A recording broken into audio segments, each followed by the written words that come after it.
What are a couple, you said you're perfecting, or I don't know if you can ever perfect, but you're really just fine tuning. I like that word better. Hmm. Fine Hmm. tuning the process. What are some of the biggest lessons learned so far? The biggest lessons learned so far, trust your instincts. Okay. Um, because a lot of times the biggest thing that has helped me in this process is knowing my vision, Hmm. um, and really honing in to the vision that I have. And I would say the biggest thing that I've learned, I think I mentioned it earlier, is reverse engineering. Okay. Um, what I like to do is I go into the space and say, if I were the customer, what would I want to see? Um, I want to touch all of the senses as an event planner. Like, what are you seeing, tasting, touching, hearing, feeling? Like, what are these things that you're really that's really captivating you to want to be here and to want to stay? Hmm. I tell my team all the time, the customer's not always right, but the customer's always first. Okay. And so what really helped me and what really helped me was just putting myself in a space and reverse engineering it and starting with a date and Okay. say, this is what I want to do. How can I get to there from here? And though it may sound repetitive and cliche, I think once you set that, it's like setting a budget. Once you set that, you can kind of work backwards from saying, all right, well, I know I need restrooms. I have a date. I need restrooms. I need vendors. I Hmm. need security. How can I get all of these things done? And then when you start to put a date on each one of those, Hmm. now as an entrepreneur, you're not just waking up every day saying, what am I going to do today? It's like, Right. we need to get this done. And this is the day we need to get it done by. And also tracking all of the numbers, keeping up with the data. Having the data from April has really helped us a lot with planning this event. Keeping those emails, those telephone numbers, those costs, and Nice. and working from that and saying, this is what we need to do. This is what worked last time. This is what didn't work last time. And how can we blend that and, like you said, fine tune it to really give that customer the optimum experience? Does someone, you mentioned your vision, trust your vision. Has anyone tried to change that vision? Um, I wouldn't say change so much as dampen, Okay. um, Okay. because sometimes when you tell people your vision, they'll put limits or restraints on you that aren't meant for you. Um, Mm-hmm.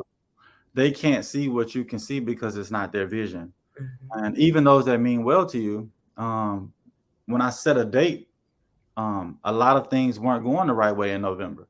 A month and a half out, things weren't going right. And so some people were like, okay, well, maybe we need to push this back. Mm-hmm. And it's like, no, no, no, no, no. We have to do this, which is something else I learned. Like, a lot of times people don't get things done because they don't move and they just don't do it. You have to do it, and not being afraid that this may not go the right way the first time. All masters of their craft were once rookies. Like, they didn't know what they were doing in the beginning. Mm-hmm. And so some of the most amazing ideas are in the graveyard.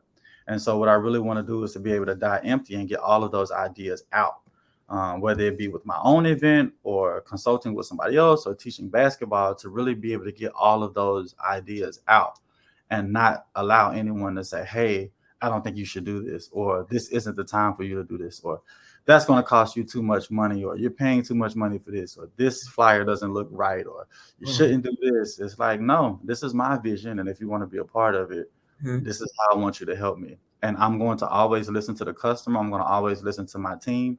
But Mm-hmm. I also want them to know that this is the vision and this Right. is what we want the Black Food Truck Festival to be. Awesome. Awesome. So um, who's going to be there this year or in November, in a couple of weeks? Who's going to be there? In a couple of weeks, we've got Miss Katie Sweets. We have Fab Five Sliders or Fab Sliders. We've got Lasan's Anchor Grill, Bits and Bites, Mr. B's, Chef TR's Creations. Oh, getting hungry. We've got a Piece of Soul Vegan. We've got Vibes Caribbean Truck. We have Keone's. We have about 45 food trucks. Wow. Everything from American. We have Cinnabon. We have, I think, a Black-owned franchise of Cinnabon that'll be out there. We've got it all. We've got cupcakes. We've got vegan cookies. We've got Chef Cheryl with Alkaline Vegan Meals, who will be providing vegan food. We have a whole vegan section. We have a retailist with herbalist that does retail, Sacred Roots. So if you need your sea moss or anything of that nature, we have that out there. Like we've got it all. We have a Lux Cigar Lounge, which is a mobile cigar lounge. XO Hookah Lounge will be doing hookahs for the people that just want to sit in the back and listen to the DJs. Just an array of food vendors. We have a gyro truck or Euro truck, however you want to say it. Right. We have them. They'll be out there. Just a ton of stuff. Just food trucks galore. Wow. Which 90 to 95% of them are Black owned. Okay. Okay. And so the other percentage, who did you bring in if it's not 100%? We are looking currently for Yep. a Mexican taco truck, Okay. mostly minority based, and then we have the Egyptian. I think they're. I want to say that. I don't want to say the wrong thing, but they're the ones who have the Euro truck. Oh, okay. Euro Okay. truck. Yeah. So, um, and then about a cool thing about the event as well is 90% of the vendors are also Black. Got you. Got you. And so let's talk about the attendees. Where are they coming from? Most of our attendees last year came from out of town. Okay. Our number one place we sold tickets last year was Charlotte, North Carolina, Okay. followed by the surrounding areas of Charleston. And we talked about data earlier. That data has been so vital to our success and being able to plan for the next event and also being able to solicit sponsorships and bring in people who want to be a part of the event as well. Most of them are coming from the Charleston area, but we get a lot of people from Augusta, Georgia, and Atlanta. Okay. We had a lot of people from Florida, but most of our people came from North Carolina and from the Charleston surrounding areas. And we really enjoy doing that. We have an economic impact report on our website, blackfoodtruckfestival.com, and you can see that we are, we're basically in tourism now as well, as we're bringing so many people into the city Nice. Yeah. and creating the economic impact. No, it's not trying to get all nosy, but now is there a great partnership that's happening between you and I don't know if it's called Visit Charleston or whatever the tourism office is there? We Charleston Visitors Bureau. We've been speaking with them for the last month or two, Okay. and so we want to create that partnership and have that with them. I think, me personal, this is my personal opinion. After the last year and what we've been able to grow and accomplish, I think after November, those will be a lot more solidified with places like the Bureau and people really seeing how happy and how excited people are for this event, how excited the community gets for it, and us being able to bring in those tourism dollars and dollars from outside of our own community into the Charleston area. Wonderful. So, for you, when things weren't going right, every event has that, right? I know when I've done events, it's just 100. I mean, I've had an event where on the day of my DJ decides that he didn't tell me that he took another gig and he's sending a replacement DJ. So, there's always something when you get into events, you've always got to be prepared. But how did you just keep going, not feeling defeated, not feeling frustrated to the point where you stopped? Because you have to know that is a part of the process. We often talk about enjoying the journey, but you really have to hone in and enjoy the journey. I don't see them as problems. A lot of them are challenges. Okay. And we can't grow without a challenge, right? Like we can't get better from event to event if we don't know how to remain calm and get through the challenges. And you're going to have those at every event. In April, if you look at the feedback on our Facebook, a lot of people had to stand in line for a long time, right? Talk about things that you don't necessarily feel like are going to come up. And so I ordered scanners and we had these scanners to scan people in, but the weather was 85 degrees, which zapped a lot of the battery life on the iPhones. And not only zapped the battery life, but they were overheating. So now you've got 300 or 400 people standing in line and you got scanners that are down. And then now what do?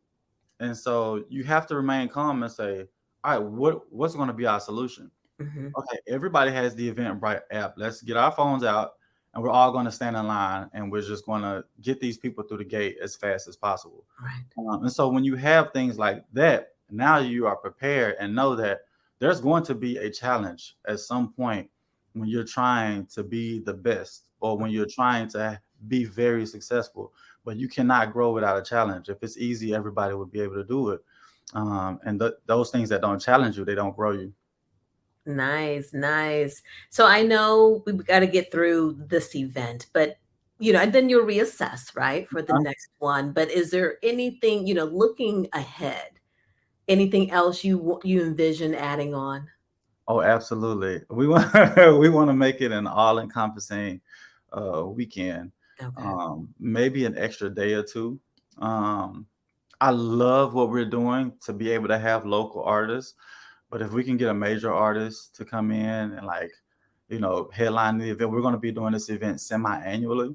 Okay. And so if we're going to do it semi-annually, we have to have something that people want to come to twice a year. Right, right. And Charleston has been the number one tourist city for the last 10 years.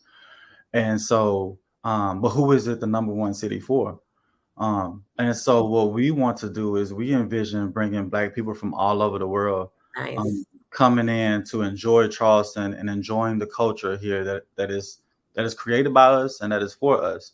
I love Charleston. I love Charleston as it is, but there's so much more that we can do in terms of highlighting our community and really expressing who we are in the community and what we've done. You've got the International African American Museum that'll be here in January. Absolutely. So excited for that. Yes, it's going to be a very, very beautiful thing.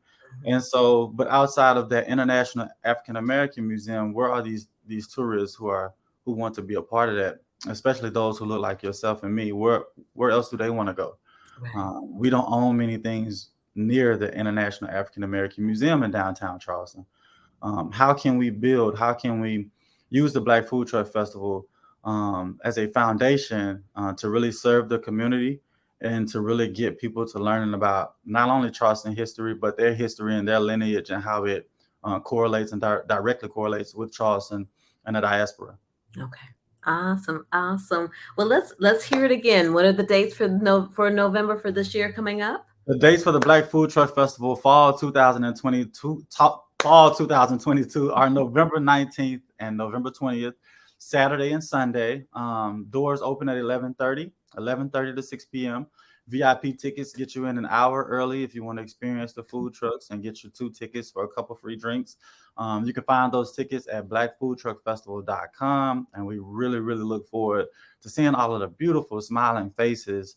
I have to shout out my videographer and my photographer and my team, because if you go to our website and you see those beautiful images and those videos, I really, really love them. It's one of my favorite things to show people when I'm talking about the Black Food Truck Festival, because you see these positive images of just Black people simply being Right. and having a good time. And it's not just us, other communities come out and they enjoy with us as well. And we really, really appreciate that. And we love the images and just the camaraderie and the community that you see when you come to the Black Food Truck Festival. Awesome. Are you guys going to be live on Instagram during a couple of days or? I'm trying to build a team to do that. Those days get kind of hectic, so I we take bet. enjoying the journey. I try to Mhm. enjoy those days and take an hour and a half to enjoy the festival. But I would love to go live. That's a good idea. We might need to do that. Have somebody going live from the festival and just walking around.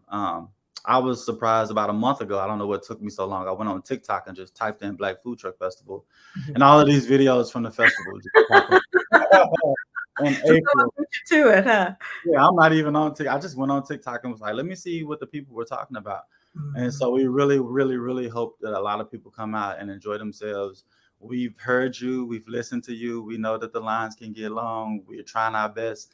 Um, but we just overall, we've limited tickets, we've added more space, we've added more vendors, so that everybody can enjoy all of the food and the music.